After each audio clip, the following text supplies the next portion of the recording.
आए हुए सभी अतिथियों का बहुत धन्यवाद और आभार प्रकट करना चाहता हूं।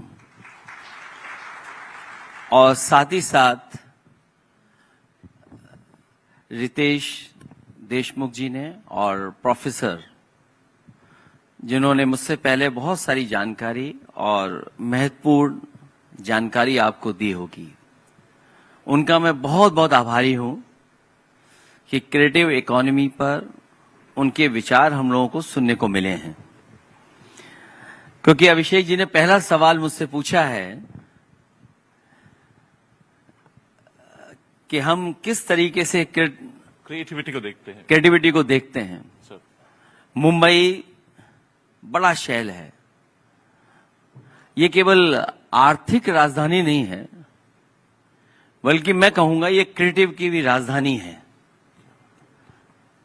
और मेरे हिसाब से जो मैं समझ सकता हूं कि क्रिएटिविटी क्या है, और क्योंकि पॉलिटिक्स में है, समाज के बीच में हम लोग काम करते हैं, मैं ये कह सकता हूं कि इंसान, इंसानियत और दुनिया को जो बेहतर बनाए वो हमारे लिए क्रिएटिविटी है। क्या बात। क्योंकि आज जरूरत इसी चीज की है कि इंसानियत, हमारा समाज, हमारी दुनिया और जो हम इंसान हैं उसको बेहतर बनाने में जो योगदान हो वही हमारे लिए क्रिएटिविटी है। जो पॉजिटिविटी बढ़ाए वो क्रिएटिविटी है, जो इक्वालिटी लाए वो क्रिएटिविटी है, जो constructive mindset, positive mindset create करे वो क्रिएटिविटी है। सस्टेनेबिलिटी और ह्यूमैनिटी सबसे बड़ा पहलू है, वो आए तो वह हमारे लिए क्रिएटिविटी है। क्या बात है, बहुत बढ़िया आपने जो जवाब दिया सर। मुझे लगता है आपने शुरुआत इंसान, इंसानियत और दुनिया से करके ह्यूमैनिटी पे जो बात रखी है सर, कि पॉजिटिविटी बढ़ाए, क्रिएटिव इक्वालिटी लाए, वही क्रिएटिविटी है। तो मैं आपसे पूछना चाहूंगा, आपने इस देश का सबसे बड़ा राज्य जिसमें आज 25 करोड़ लोग रहते हैं, अगर वो अलग देश होता शायद दुनिया का 5वां 6ठा सबसे बड़ा देश होता, आपने उसको यंगेस्ट एज पे चीफ मिनिस्टर के रूप में लीड करने का काम किया सर।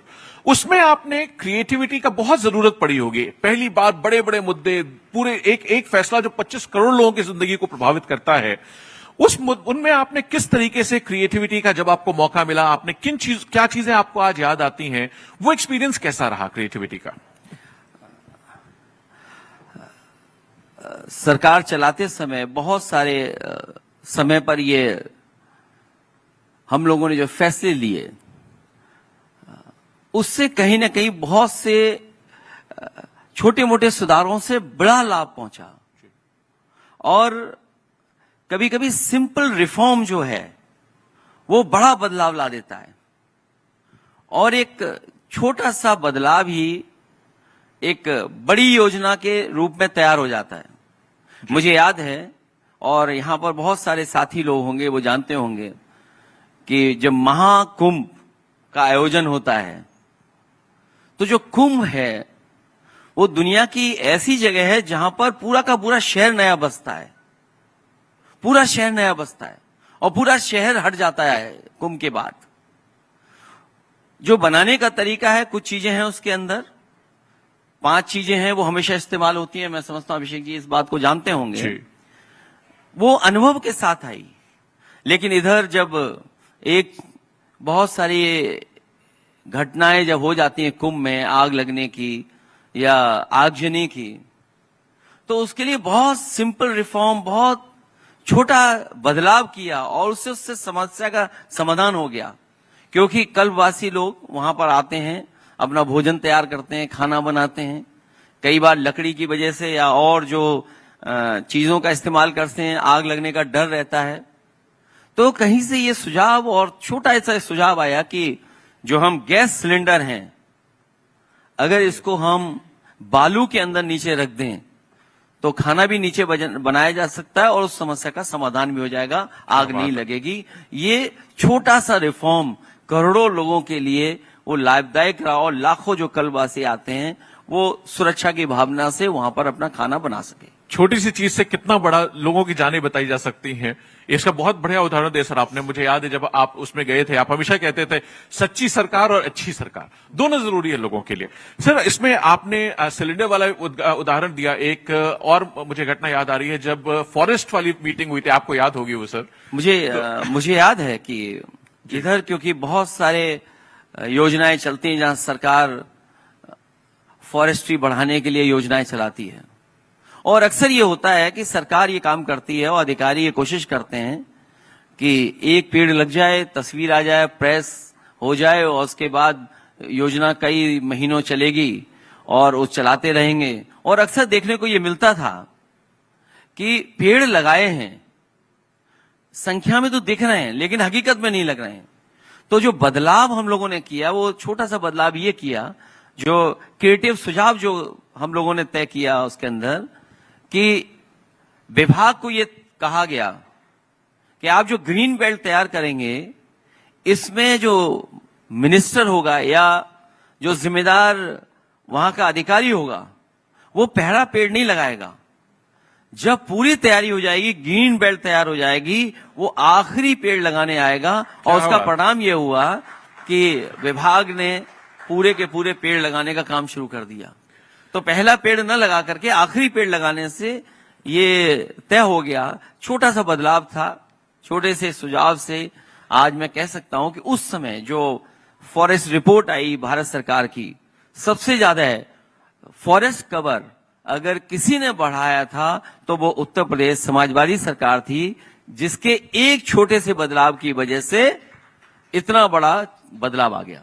बिल्कुल सर, मुझे याद है वो निर्णय आपका, और सब लोग उसमें हैरान थे, और उस एक छोटे से बदलाव ने पूरे उत्तर प्रदेश में हर शहर में बना दिया। ऐसी एक चीज मुझे और याद आ रही है, आपको याद होगी सर, आपने निर्णय लिया था, एक छोटा सा निर्णय जिसने उत्तर प्रदेश को सैकड़ों हजारों करोड़ रुपए का फायदा पहुंचाया। गवर्नेंस में क्रिएटिविटी, गवर्नेंस में इनोवेशन का एग्जाम्पल था वो सड़क वाला। वो एक और बता दे, जो एक तरफ कंक्रीट और एक तरफ वाली वो सड़क थी, तो वो भी एक बार जरूर, क्योंकि वो एक्सपीरियंस आपके मुख्यमंत्री रहते, जो निर्णय लेते हैं आप, वो जनता तक पहुंचते नहीं उस तरीके से। दरअसल हम सड़कें बनाते हैं और कोशिश करते हैं कि सड़कें ऐसी बने जिसमें गड्ढे ना हो, और जो उसके मानक हैं, मानक के हिसाब से पूरे समय तक रहे वो सड़क। और अक्सर देखने को मिलता है कि सड़क बनी, बरसात आई, उसके बाद गड्ढे हो गए, क्योंकि पानी की वजह से वो सड़क टूट जाती थी। और एक समय ऐसा था कि उत्तर प्रदेश में, जिन लोगों ने उस समय की खबरें पढ़ी होंगी, कालपी से लेकर के जिला हमीरपुर और उस जिले के जोड़ने वाली सड़क जो थी, हमीरपुर और कालपी को जोड़ने वाली, जालौन को जोड़ने वाली सड़क, कहा जाता था कि दुनिया की सबसे गड्ढे वाली सड़क है। उसके गड्ढे सैटेलाइट से भी देखे जा सकते थे, और अक्सर बनती थी वो सड़क, और अक्सर खराब हो जाती थी। तो उसमें मैंने एक सुझाव ये जोड़ा कि आखिरकार सड़क क्यों खराब होती है। तो उन्होंने कहा कि सड़क पानी की वजह से खराब हो जाती है। तो मैंने कहा बुंदेलखंड में तो बारिश तो बहुत कम होती है, बहुत कम समय होता है जिस समय बारिश होती है, और बारिश तो है नहीं, उसके बाद सड़क क्यों खराब हो गई। तो पता लगता है कि क्योंकि वो वहां से बालू के ट्रक आते हैं माइनिंग के, तो एक तरफ से जब खाली जाते हैं तो पानी नहीं गिरता है, जब वो भर के आते हैं तो पानी गिरता था, जिसकी वजह से सड़क खराब हो जाती थी। तो हम लोगों ने फैसला ये लिया कि जाने वाली सड़क तो बिटुमिन की होगी, लेकिन आने वाली सड़क जो होगी जिसमें पानी गिरेगा वो आरसीसी होगी। और उसका परिणाम ये हुआ कि वो सड़क आज भी चल रही है। एक बार बनी थी, वो आज भी चल रही है। वरना अक्सर ये होता था कि सड़क बनी और महीने 2 महीने में जितना पानी उसके अंदर गया, बिटुमिन की सड़क खराब हो गई। तो एक छोटे से क्रिएटिव आइडिया से, एक रिफॉर्म से, एक बदलाव से सरकार का कितना बड़ा खर्चा बचा, और सड़क आज भी एज इट इज है जो कभी हम लोगों ने 8, 9, 10 साल बाद पहले बनाई थी। 10 साल की सड़क आज भी चल रही है। वो क्रिएटिविटी का एक निर्णय था आपका। मुझे याद है, मैं आपको शिफ्ट करना चाहूंगा सड़क और उसमें जो फॉरेस्ट से कल्चरल क्रिएटिविटी। आपने कल्चरल क्रिएटिविटी पे भी एक बहुत बड़ा काम किया था। और मुझे याद है एक वो यश चोपड़ा जी का कोट आप हमेशा करते थे स्विट्जरलैंड के बारे में, तो हम बंबई बैठे हैं, तो फिल्म पॉलिसी में जो आपने क्रिएटिविटी वो निर्णय लिए थे, मैं चाहूंगा उसके बारे में भी बताएं एक बार, वो आपका एक्सपीरियंस कैसा था।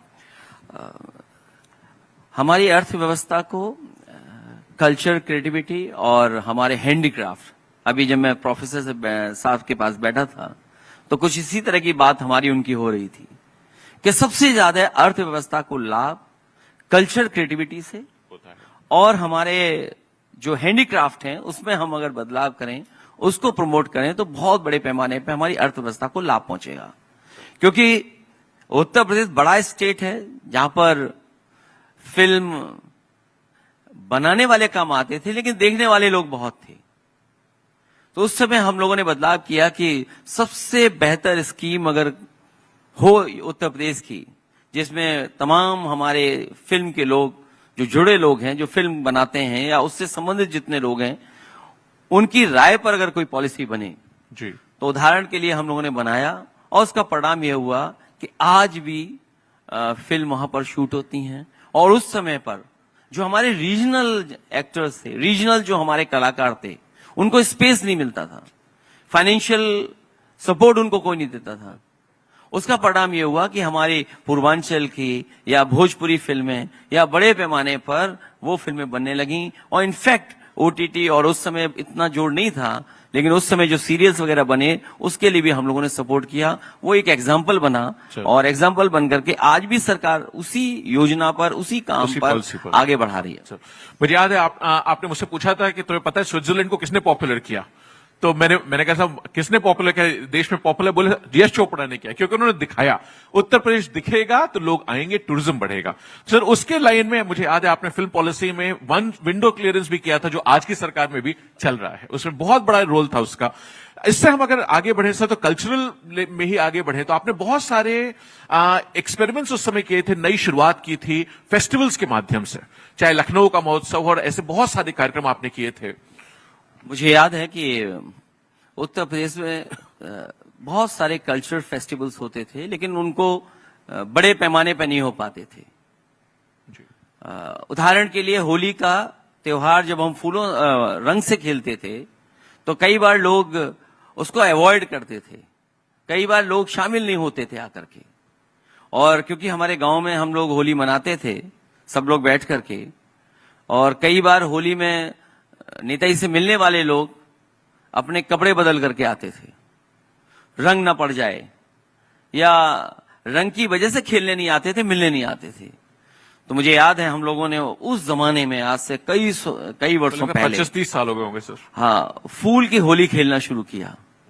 और क्योंकि मैं कन्नौज से आता था, कन्नौज में फूल की कमी नहीं है, तो कन्नौज से और हमारे तमाम किसान भाइयों से फूल लिया करते थे हम लोग, और फूल की होली हम लोगों ने शुरू की थी।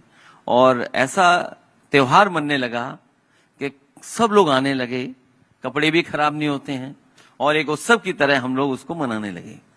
इनफैक्ट इसका बहुत बड़ा फायदा हुआ। आज अगर आप लखनऊ, आप उस बेल्ट के आसपास जाके देखेंगे तो सारा किसान फूल उगाने लगा है कि होली आ रही है, फूलों की होली क्योंकि चलेगी, तो बहुत किसान उगाता है, जिससे एग्रीकल्चरल इकोनॉमी को कई गुना फायदा हुआ। वो आज भी चल रहा है रोज आपके उस एक्शन की वजह से।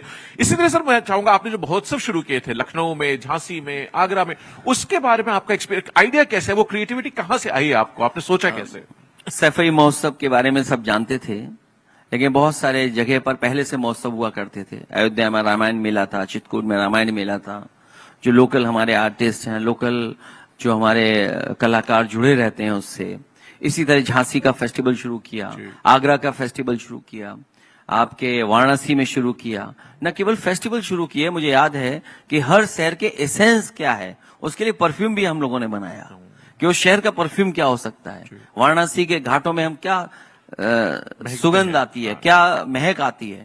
तो ये कोशिश की, उससे बहुत सारे आयोजन हुए, बहुत सारे कलाकारों को मौका मिला।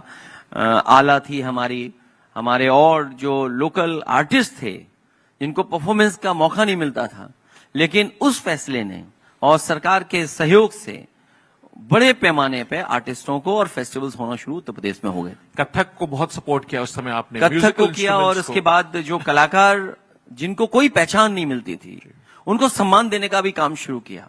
और यश भारती से हम लोग सम्मान करते थे। कई कलाकार ऐसे थे जो कलाकार तो बहुत अच्छे थे, लेकिन उनकी पहचान नहीं बन पा रही थी, उनका जीवन यापन नहीं हो पाता था, क्योंकि कला एक समय पर उनका साथ दे रही थी, लेकिन उम्र की वजह से वो लोग उस कला में जुड़े तो थे, लेकिन अपना सम्मान नहीं पा पाते थे। इसलिए मुझे याद है कि नेताजी ने जो यश भारती का कार्यक्रम शुरू किया था, और सबसे पहले यश भारती का कार्यक्रम जो नेताजी ने मुंबई से ही शुरू किया था, अच्छा। और उसके बाद जितने भी बड़े कलाकार यूपी से जो थे या यूपी से जिनका रिश्ता था, उन लोगों को यश भारती से सम्मान देने का काम शुरू किया था। न केवल यश भारती से एक साथ जो सम्मान मिलता था उसमें धनराशि थी, लेकिन उसके साथ एक और नई चीज जोड़ी हुई, वो शायद देश में किसी प्रदेश ने नहीं की थी। वो थी कि उनको प्रति महीना सम्मान राशि दी जाएगी 50,000 रुपए। बहुत बड़ी चीज थी सर। और कलाकार के साथ साथ जब हम लोग कलाकारों को देने लगे, तो मुझे याद है इंडिया हॉकी टीम के जो टीम कैप्टन रहे और गोलकीपर बहुत समय तक रहे, इंटरनेशनल हॉकी प्लेयर, वो मेरे पास आए और उन्होंने कहा कि ये जो सम्मान आप प्रति महीना दे रहे हैं कलाकारों को, आर्टिस्टों को, म्यूजिक के लोगों को या म्यूजिशियंस को, तो ये स्पोर्ट्स के लोगों को भी मिलना चाहिए। और उस समय हम लोगों ने यह फैसला लिया कि यश भारती, पद्मश्री, पद्म विभूषण या जिस भी अवार्ड से वो खिलाड़ी या स्पोर्ट्स से जुड़ा संबंधित व्यक्ति सम्मान पा रहा है, उसको उत्तर प्रदेश की सरकार से सम्मान राशि 50,000 रुपए महीना देने का काम हम लोग करेंगे। और इस तरह बहुत सारे आर्टिस्ट जिनको सब हम लोग भूल गए थे। मुझे याद है रीता गांगुली जी बहुत बेगम अख्तर की म्यूजिक से जुड़ी रही। उन्होंने कहा कि बहुत गरीब कलाकार हमारे हैं, अगर उनको सम्मान मिल जाएगा, उनको भी इस योजना से जोड़ दिया जाएगा, तो ऐसे बहुत सारे कलाकारों का सम्मान करने का मौका